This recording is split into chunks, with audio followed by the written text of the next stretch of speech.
Still purple.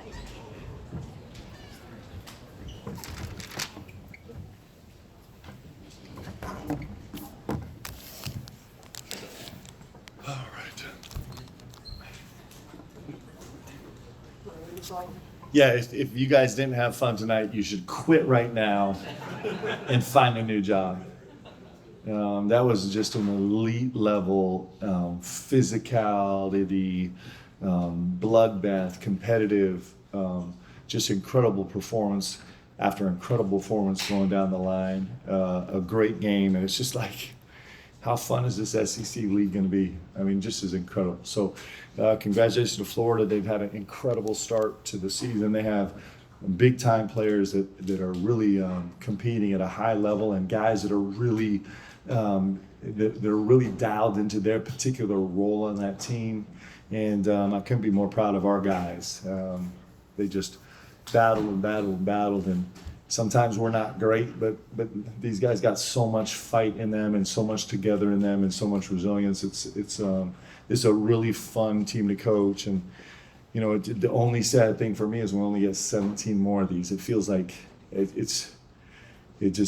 already get sad thinking we only get to do this 17 more times in this regular season. So we're going to try and enjoy every second of it.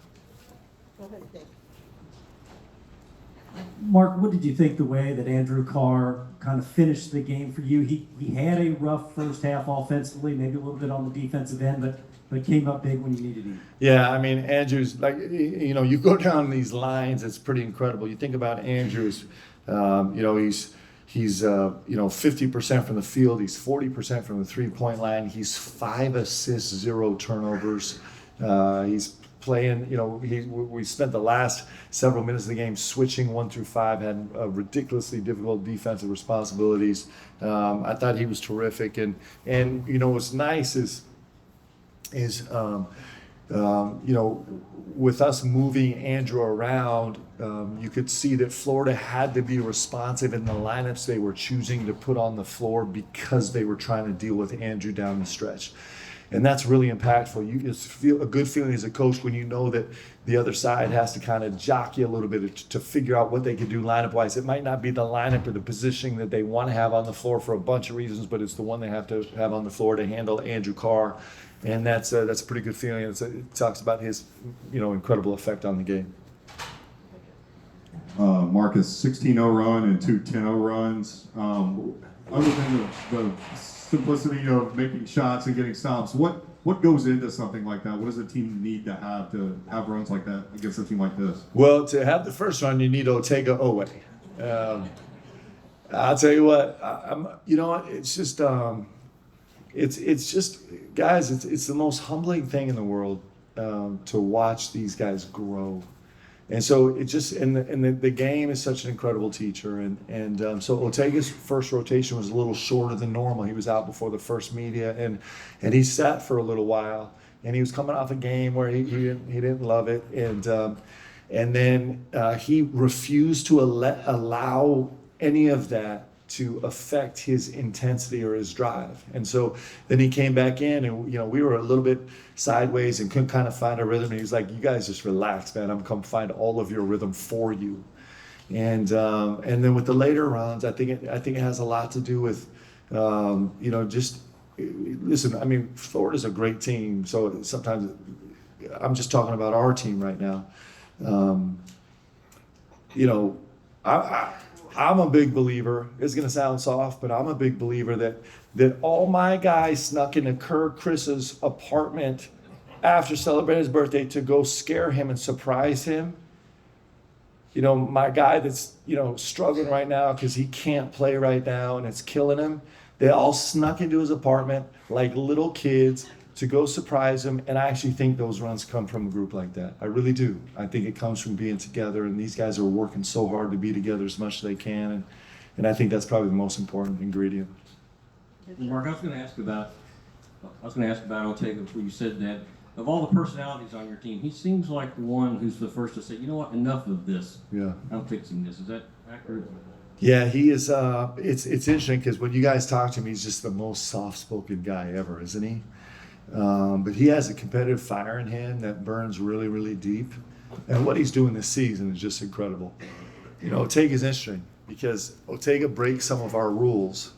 And he's one of those guys where from time to time I just have to close my eyes and look away and don't change it and just accept that, like, this is just Otega being Otega.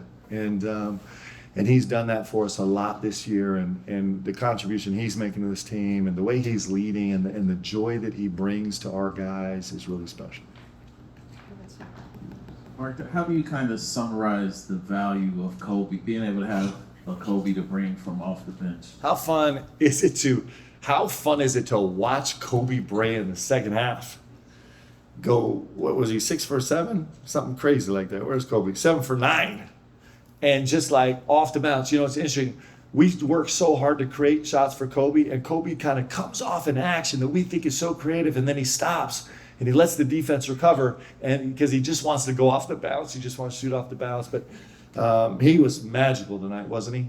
And I don't know, you're hard pressed to make a real cogent argument that he's not the best shooter in the country. It's ridiculous. The way he shoots it, how he gets it off, where he shoots it, how high he shoots it.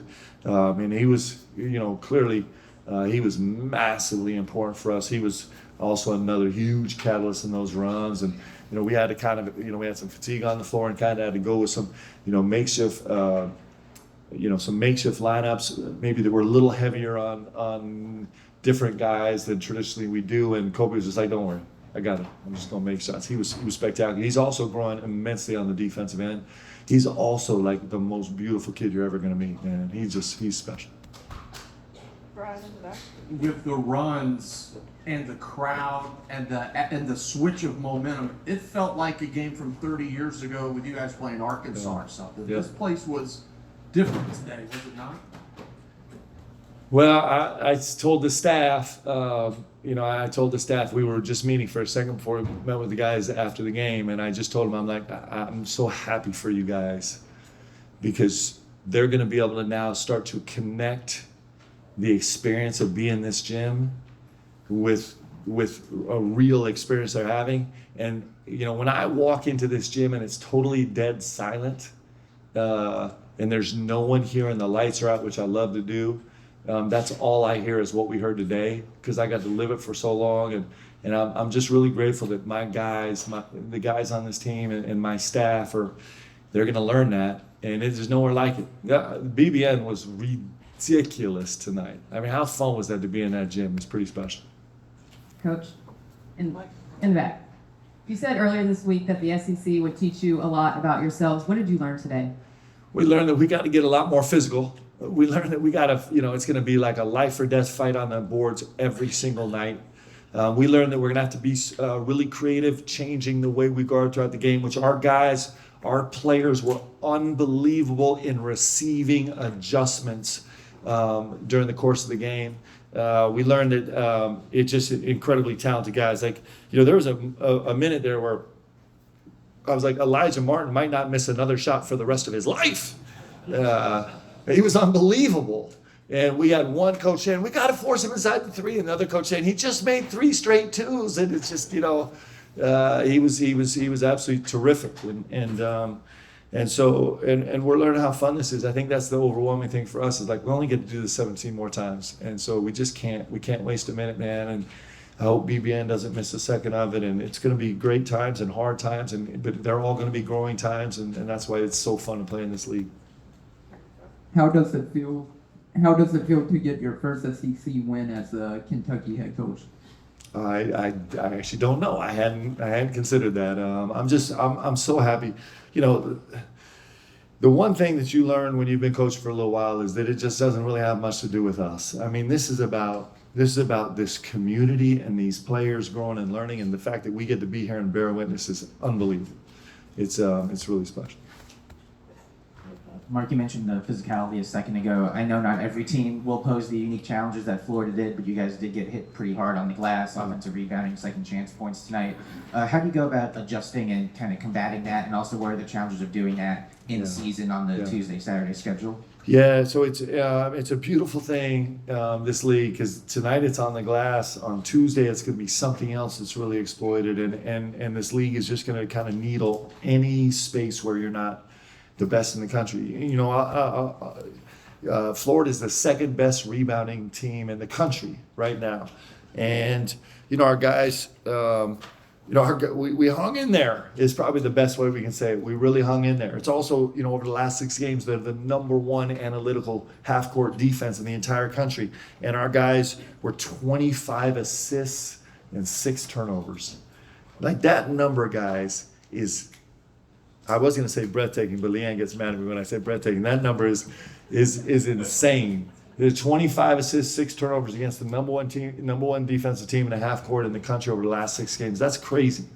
And so, you know, this is what you want. You just want to go against the biggest challenge. You want to go against the best team. This is an undefeated team. What are they ranked? 6 or 7 or 5 something. And another top 10 matchup, and it just makes you get better. So, in regards to rebounding, we're going to get first we're going to get in the training room, try and get healed up. Then we get in the weight room, and then we get in the film room and try and figure out some different things schematically and habit-wise that we can do. But the one thing I'm not worried about is our guys' fight. Our guys' fight is there. Coach, this team now has 3 wins over top 10 programs. What can you talk about this team's ability to show up in the big-time games? They love it. They love it. You know, and every day we're learning to love each other a little bit more. And just the opportunity to compete. You know, there's nothing better. Like, you only get to do this for a little time in your life, to just compete like this. And our guys are falling in love with competing. They're falling in love with it. I don't think they're scared. I don't think they spend a ton of time stressing or fretting about outcome. I think they're doing a terrific job about as best as anybody can about staying in the moment and just competing on this possession.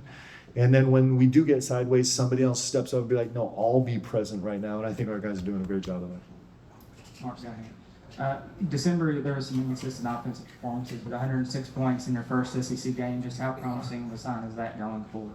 I would like to do that every game. I don't know if we're going to be 14 for 29 every game. The 29 is the part I'm super happy about. You know, it's been really hard for us to get close to 30. But we have a bunch of guys stepping up. You know, you think about us offensively.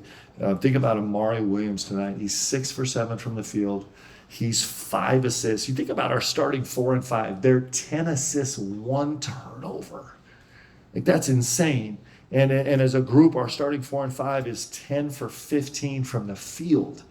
And so offensively, what those guys are delivering right now in terms of playmaking, you know, there was 5 games ago, Amari really dug into this idea of, like, I'm not turning the ball over anymore. Like, I'm gonna get on top of he had just gone underwater on assist turnover ratio. He was under a 1-to-1, and he hasn't had more than 1 turnover in a game in the last 6 games now. He's a 5-1.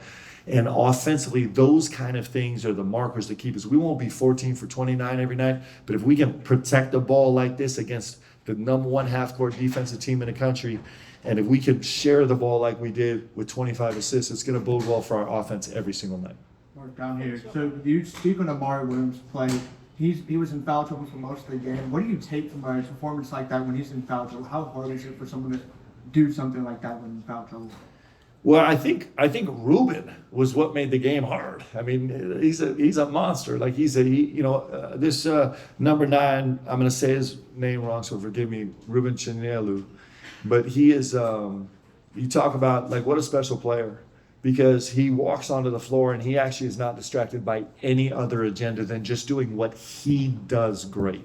And what he does great is he moves bodies. I mean, it's incredible.